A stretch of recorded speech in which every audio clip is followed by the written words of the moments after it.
to another edition of WTVA Distant Learning. I'm Melanie Shannon and I'm the Public Relations Coordinator for New Albany School District. In today's segment, we will learn more about successful interview strategies from one of our teachers at the New Albany School of Career and Technical Education. We are so glad to have Kimberly Langley joining us today. Later in the segment, she will actually go virtual with one of her students so that they can do an exercise together.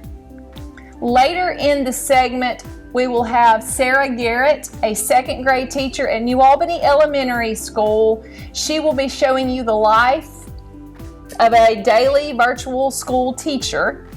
And then Robert Garrett, our Director of Technology, will offer several tech tips. Hello, my name's Sarah Garrett and I'm a second grade teacher at New Albany Elementary School. So today I'm just going to kind of walk you through a day in the life of a virtual school classroom. I always start the night before by sending a school status message to my parents saying that I've uploaded some videos to my Google Doc. So I've shared a Google Doc with my parents and it'll have a couple of 5-minute videos about what it is we'll be covering the next morning.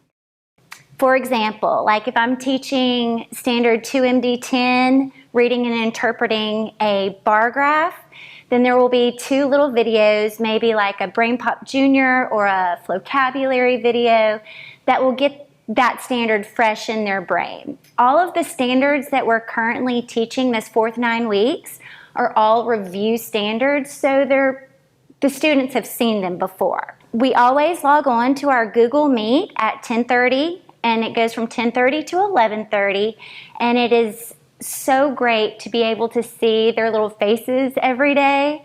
We'll start the class, just normally by a little chit chat, kind of like if they were actually coming into my classroom.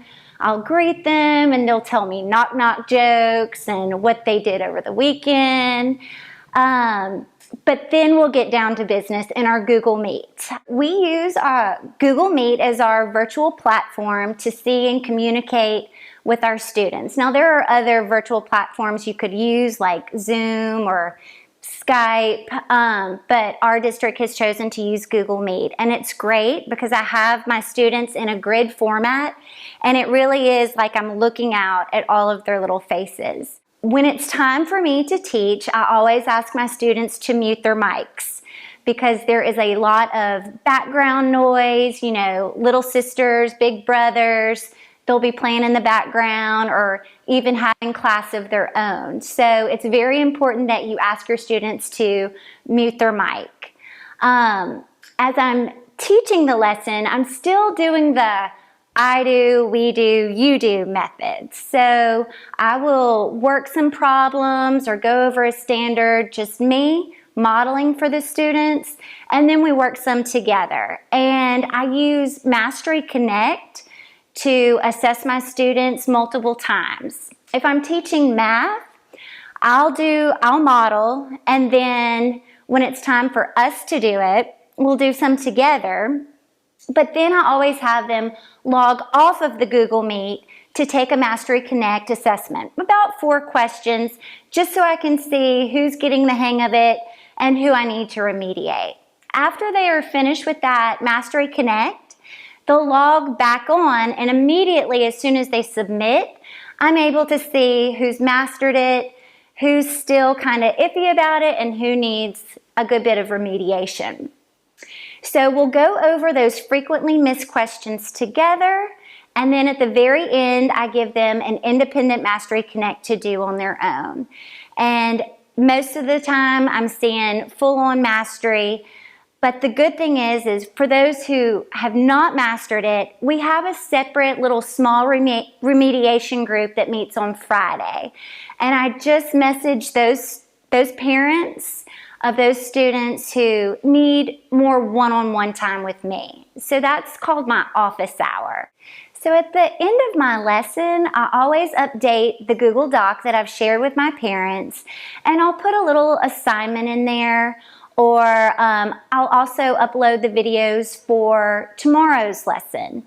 In my Google Doc, I always share with my parents a YouTube link that has me reading a book, a chapter book to my students. And I've had a lot of positive feedback from my parents with that, just saying that it's become a family time where Miss Sarah reads a book to them. So that's been great, and it's been good for me as well as the parents. It's given me also a sense of purpose every day, and I've really enjoyed just that FaceTime with my students. As we all know, this has been a very challenging time, but as an educator, it's also been a way for me, I feel like, to grow and develop. There was a lot of learning curve right at first when we were trying to teach our second graders how to log on to a Google Meet, how to check their Google Doc. But with the parents' help, it's been very positive. So this has also been very positive for my students. I'll never forget the first time we all logged on to our Google Meet and saw each other, and just all the little giggles and the jokes that they wanted to tell each other. And it's been so positive through this time, just to be able to see each other and laugh with each other like we used to do. Initially, virtual school was difficult. I'm not gonna tell a story about that, but now that we've been doing it, I've been doing it since about March 18th, I believe. It's just really smooth sailing. My students know what to do, I know what to do, and we're just kind of in a nice little routine now. Part of the reason why I think not only my class but our district has been able to do virtual school fairly seamlessly is because our school district invested in technology and also trained their teachers to be able to use it as a really good tool to implement instruction. So a lot of people have asked me the question, how does a second grader do virtual school? How is it possible? And I'll say it's possible because in our school district, even at the lower elementary level, they are very tech savvy. They're used to the iPads, they're used to checking Google Docs, they're used to logging onto their Mastery Connects. And so all of these things went into place before this pandemic happened. So it was really great to see that, yes, these parents are helping their students, but these students are actually explaining to their parents too, Mom, this is how we enter in the Mastery Connect code. This is my student ID. This is how I log on and check my Google Doc. So thanks for watching A Day in the Life of the Second Grade Virtual School Teacher at New Albany Elementary School. Hey, my name's Robert Garrett, and welcome to today's Technology Tip. In today's Tech Tip, what I want to show you is Khan Academy. So Khan Academy is one of the greatest resources I've ever seen for online learning. And with virtual school happening all over the United States and the world, it's an awesome resource for anyone who wants to learn something. So let me show you a little bit about it. So I'm going to go to khanacademy.org. And when I get there, here's what it looks like. And what you can do is at the top right, you can choose sign up. But if you don't want an account, you can learn for free without an account. Nothing on Khan Academy costs money. So at the top left, I'm going to click where it says courses. And every course they offered shows up. And it's awesome, the amount of things that they offer. You can see over here on the left, they offer math by grade, tons of science options. You can learn physics, even AP physics on Khan Academy. They have the arts and humanities, U.S. history, world history, even art history. Just some awesome opportunities to learn. Also, they've got test prep. So if you need help with the SAT or the LSAT or the Praxis, MCAT, all these awesome resources if you're studying for one of these tests. If you want to explore colleges and careers, one of the coolest things I like about when you go into the college and career section is they have interviews of professionals in all kinds of careers, so you get to learn what they do for a living. All right, let me show you something else that you can do on Khan Academy. And this is one that I think is amazing, is you can learn about computer programming and computer science right here. So if I click on computer programming, I can actually learn the intro to JavaScript or HTML basics in making websites. There are so many cool things. Look, I can even learn how to create the basics of video games and visualizations. It's unlimited what Khan Academy offers. And let me show you the formatting of it. So when I go into Intro to JavaScript, the way Khan Academy operates is they generally, if you see this triangle, that means that's a video on that topic, okay? And so I've got videos, and then this star means I've got a challenge. So it wants me to do something. So that's in computer programming. But if you look at, say, Algebra 1, if I go into Algebra 1 and I look at my learning band here, solving equations and inequalities, on the left, I've got videos. These triangles are videos where they're teaching me how to solve an equation. And then on the right is practice where I can actually work problems. So watch this. When I click here, it tells me I'm fixing to work 4 questions. So whenever I click Let's Go, it gives me an question for me to work. Now, whenever I try it and I say, okay, well, I think the answer is 4. If I get it right, it'll tell me. If I get it wrong, look, it says get help, right? So I can watch a video or use a hint, right? I can say, well, I'm stuck. I've watched these videos, but I also want a hint. And then it'll show me step by step how to work the problem. So it's impossible for me to sit there and do a whole bunch of problems that are incorrect. So if you're looking for a way to help your child or you want to learn something new, Khan Academy is an awesome resource for you. I hope you enjoyed. Hi, I'm Kimberly Langley, and I teach early childhood education for our Career and Technical Department. It is my privilege to teach sophomores, juniors, and seniors each school year. And at the beginning of the school year, my second-year students start off the year by learning how to correctly fill out a job application, build a resume, and participate in a mock interview, which is conducted by our high school counselors and career coach. Today, I will be sharing with you successful interviewing strategies which can be used for future employment opportunities. And a little bit later, one of my students is actually going to join us via Google Meet to role play commonly asked interview questions. So let's get started. The first strategy is to set up a mock interview. This should be done with somebody that you know. It could be a friend or a family member, and they're able to give you feedback throughout this process. The next strategy would be to dress for success. For men, you could wear a suit if you have a suit, or a button-up dress shirt with a tie. And if you don't have those things in your closet, just put together your best outfit from something that you do have. And for women, it's a good idea to either wear a full-length pants or a skirt. If you choose to wear a skirt, make sure it goes to your knee. You can pair that with a jacket, a blouse, or even a sweater. The next thing you want to do is to do your homework. Research the company or the business that you're applying with, because this is important. This makes you look very prepared when you go in for your interview. You could find out what the company's mission statement is.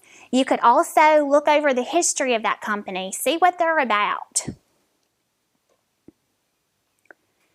Another way to be very prepared for your interview is to make sure you have questions written down to ask the interviewer.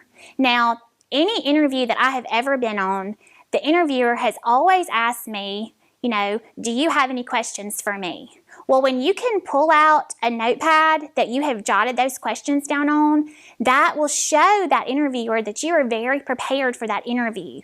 So a couple of questions that you could possibly ask would be, does your company encourage further education? And also you could ask about, what training am I going to have? What other skills might I need for this particular job? You also want to review your resume before you go to the interview. Just look over it another time, get somebody else to look over it. And in this day and time, if you go on an interview, more than likely it's going to be with a panel of people. It's not going to be just with one person. So you might have 3 or 4 people sitting around a table, and so you need to make sure that you take copies of your resume to that interview. Make sure you print those on resume paper so they look very professional. And also, in the current time that we're in, many businesses and industries, they are doing their interviews via a virtual platform such as Google Meet or Zoom. You also want to quiz yourself with some common interview questions. And so these are such things as, tell me a little bit about yourself. They want to get insight into who you are. Also, they're going to ask you, what is your greatest strength? Sometimes it's hard for us to think about things that we really do well. You know, we kind of want to focus on our weaknesses sometimes. But think of those things that you really do well that are your strengths and make sure that you highlight those. And then what is your greatest weakness? When you're asked this question, it's really good to follow that up with, public speaking may be a weakness for you, but being put in situations where you are having to do that, that can help you turn that weakness into a strength. How do you handle conflict? Employers want to hire people that can get along well with others, that are team players, and positively handle conflicts when they do arise. You're not going to always agree with your coworkers. There are going to be conflicts and things that come up from time to time. And so how are you going to handle that professionally? And then also, they're going to ask you more than likely, why should we hire you? So that's another way to go ahead and sell those strengths that you have. Point out those good qualities you have. What can you bring to that company? What can you help those individuals do? What new ideas do you have? The day of the interview, make sure you go in and you greet people with a firm handshake. Make sure you have a smile on your face. Appear relaxed. You're going to be a little bit nervous. Everybody is. But just calm down and be relaxed. Show enthusiasm. Be confident. Be courteous. And always be honest with all of your answers. And that goes for the interview. That's also when you're filling out your job application. Make sure that you're honest. Also, remember to thank the interviewer for their time because they are taking time out to give you that interview and you've made it that far. So make sure you thank them for that time. And lastly, after the interview, make sure you follow up with that employer. Make sure that you either send a thank you note or send an email. Just thanking them again for the time that they spent with you during that interview, and that is putting your name in front of them for an additional time. So I hope that you've enjoyed these strategies the next time that you apply for a job and get to go on an interview. I have with me today one of my second-year students. She's joining us via Google Meet, which is our online virtual platform that our school district is using for distance learning. I'm going to let her introduce herself. My name is Jada Bowes. I'm in the 11th grade, and I'm also in Miss Langley's Early Childhood 2 class. What we're going to do for you today is we're going to role play some commonly asked interview questions. Jada has done this in my class this year, and we just want to show you what this might look like. So you could do this with a family member as you practice or with a friend, and you can even do it via a virtual platform. So let's get started. Jada, how would you describe yourself? I would describe myself as someone who's easily to get along with. I'm a very energetic person. I'm friendly, and I'm always passionate about everything that I do. Yes, you definitely are. What is your greatest strength? I feel like my greatest strength would be helping others. If someone doesn't know how to do something, I'm always willing to step in and help them if I know. Good. All right, so what do you think a weakness for you is? What is one of your weaknesses? A weakness for me would be a lack of confidence when it comes to public speaking, but I'm working on it by participating in opportunities like this one today. And how do you handle conflict? I feel like it's always important to sit down and address the conflict by talking about it in order for the problem to be resolved. Good. That's very true.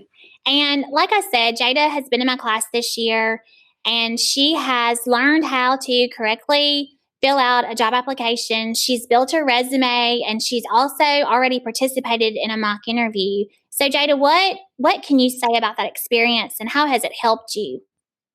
By going through the process, I've learned that you should always be prepared for the questions that may come up in a real interview. They all help you prepare for when you get a real job. And as I'm entering my senior year and as doing the job applications and the resumes and doing the mock interview, I feel like it all has helped me prepare for when I get a real job. And you can see today, Jada is dressed professionally. And that's very important. That's one thing that she learned. They did have to dress professionally for their mock interview in class this year. And as we are all into this new realm of distance learning, you can do this with your students, and you can do this with other people that may be trying to get a job during this time. So I want to thank Jada for joining me today, and we hope that you have enjoyed this and learned some successful strategies for interviewing.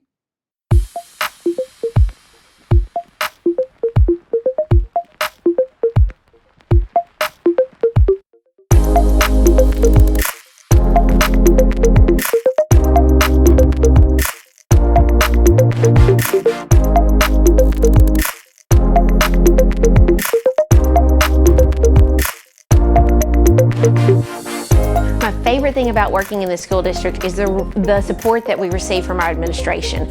I teach theater and direct the musical here, and as our shows have evolved and grown over the years, I've had to go to them and present my case of why we need better equipment, why we need more money, and I've never been told no. They've always figured out a way to help us make it bigger and better. They support us 100% by giving us everything that we need to be successful. I have had a tremendous amount of support coming in. I haven't needed anything. If I needed something, it was immediate. All I would need to do was email or contact someone, and normally the response time, is incredible. Some of the resources I think are the most beneficial would be the iPads that we use daily. I have an amazing amount of resources just from that one. Whether it be the text that we're reading or writing responses to those texts, we immediately can do that quickly. The community support in this district is unbelievable. The community is always willing to help fund special projects, to come in and read to children, to come in and work with our high school students during testing time. There's never a moment where you go out into our community and somebody tells you no. I've been teaching for 13 years, and for the last 7 years I was very happy in a wonderful classroom, a wonderful environment, and at that point I had a child and I started thinking more about what do I want my personal child to experience. And because of that internalization of where I was, I decided that I might want to make a change, because that child could have things like an iPad where they were able to eventually take that iPad home, one-on-one devices, and just thinking about how can I advance him and prepare him for college or whatever he chooses. And I felt like the district offered that. I grew up in the New Albany School District and graduated from New Albany High School, and the one thing I wanted was for my children to have this same atmosphere where they are pushed to succeed, they are well-rounded in everything that they do. But what is so awesome about it now is how far we've come with innovation and with technology, and the fact that my child in second grade now is coding, not only being pushed in accelerated reading, but we're pushing to be computer literate and to be tech literate. But we're also singing, and we're also creating art, and we're also doing all those things that make a well-rounded student in a safe, fun, accepting environment. Some of my initial fears were, I think, human and normal. No one loves change, and so my fear was leaving a good situation in what was considered a high-performing, district, and then going and leaving that comfort zone into the unknown. And because of those fears, I was a little hesitant, but they have not been warranted. I have been, welcomed. I've had the resources needed, and it's been a question away if I don't have what I need. If you are a talented teacher who cares about your students and loves to invest in them, but you're still ready to adapt and to grow, New Albany is the place to be. Thank you for joining us today. We are so fortunate to have teachers who are willing to provide you these segments each week. Join us every Tuesday and Thursday from 9:30 to 10 on ABC WTVA.